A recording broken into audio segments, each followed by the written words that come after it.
Hi friends, ನನ್ನ ಚಾನಲ್ಗೆ ಸ್ವಾಗತ. ಹಾಯ್ ಫ್ರೆಂಡ್ಸ್, ಮಹಿಳೆಯರು ಪುರುಷರನ್ನು ಆಕರ್ಷಿಸುವುದನ್ನು ಬಹಳ ಸುಲಭವಾಗಿ ಮತ್ತು ಸುನಾಯಾಸವಾಗಿ ಮಾಡಬಲ್ಲರು. ತಮಗೆ ಇಷ್ಟವಾದ ಪುರುಷನನ್ನು ಸೆಳೆಯಲು ಮಹಿಳೆಯರು ಕೆಲವು ಸ್ಪಷ್ಟವಾದ ಸಂಕೇತಗಳನ್ನು ನೀಡುತ್ತಾರೆ. ಸೀರೆಯ ಸೆರಗು ಜಾರದೇ ಇದ್ದರೂ ಪದೇ ಪದೇ ಅದನ್ನು ಸರಿಪಡಿಸಿಕೊಳ್ಳುತ್ತಾ ಪುರುಷರ ದೃಷ್ಟಿ ತಮ್ಮ ಮೇಲೆ ಬೀಳುವಂತೆ ಮಾಡುತ್ತಾರೆ. ಅವರ ಕಣ್ಣುಗಳಲ್ಲಿ ಒಂದು ರೀತಿಯ ಮಾದಕತೆ ಕಾಣಿಸುತ್ತಿರುತ್ತದೆ. ಸಾಮಾನ್ಯವಾಗಿ ನೋಡುವಾಗ ಅವರು ಅಂತಹ ನೋಟ ಬೀರಲಾರರು. ಮನಸ್ಸಿನಲ್ಲಿ ತೀವ್ರ ಬಯಕೆ ಇರುವ ಮಹಿಳೆ ಮಾತ್ರ ಪುರುಷನನ್ನು ಅಂತಹ ಮಾದಕ ಕಣ್ಣುಗಳಿಂದ ನೋಡಬಲ್ಲಳು. ಪುರುಷನೊಂದಿಗೆ ಮಾತನಾಡುತ್ತಾ ಸುತ್ತಮುತ್ತ ಯಾರಾದರೂ ನೋಡುತ್ತಿದ್ದಾರೆಯೇ ಎಂದು ಗಮನಿಸುತ್ತಿರುತ್ತಾಳೆ. ಒಂದು ವೇಳೆ ಮನೆಯಲ್ಲಿ ಯಾರೂ ಇಲ್ಲ ಎನ್ನುವ ವಿಷಯವನ್ನು ನಿಮಗೆ ಕೇಳಿಸುವಂತೆ ಪಕ್ಕದವರಿಗೆ ಗಟ್ಟಿಯಾಗಿ ಅರಚುತ್ತಾ ಹೇಳುತ್ತಿದ್ದಾಳೆ ಎಂದರೆ ಅವಳಿಗೆ ನಿಮ್ಮ ಮೇಲೆ ಆಸಕ್ತಿಯಿದೆ ಎಂದು ಅರ್ಥ ಮಾಡಿಕೊಳ್ಳಬೇಕು.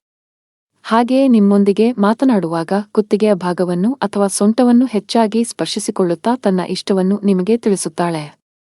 ಆದರೆ ಮಹಿಳೆಯರು ನೀಡುವ ಇಂತಹ ಸಂಕೇತಗಳನ್ನು ಬಹಳಷ್ಟು ಪುರುಷರು ಗಮನಿಸುವುದೇ ಇಲ್ಲ. ಪುರುಷರಿಗೆ ಇಷ್ಟವಿದ್ದರೂ ಕೂಡ ಸಮಾಜಕ್ಕೆ ಹೆದರಿ ಅಂತಹ ಮಹಿಳೆಯರಿಂದ ದೂರವಿರುತ್ತಾರೆ. ಆದರೆ ಮಹಿಳೆಯರು ಮಾತ್ರ ಯಾರನ್ನಾದರೂ ಇಷ್ಟಪಟ್ಟರೆ ತಮ್ಮ ಆಸೆಯನ್ನು ಈಡೇರಿಸಿಕೊಳ್ಳಲು ಎಂತಹ ಧೈರ್ಯವನ್ನಾದರೂ ಮಾಡುತ್ತಾರೆ.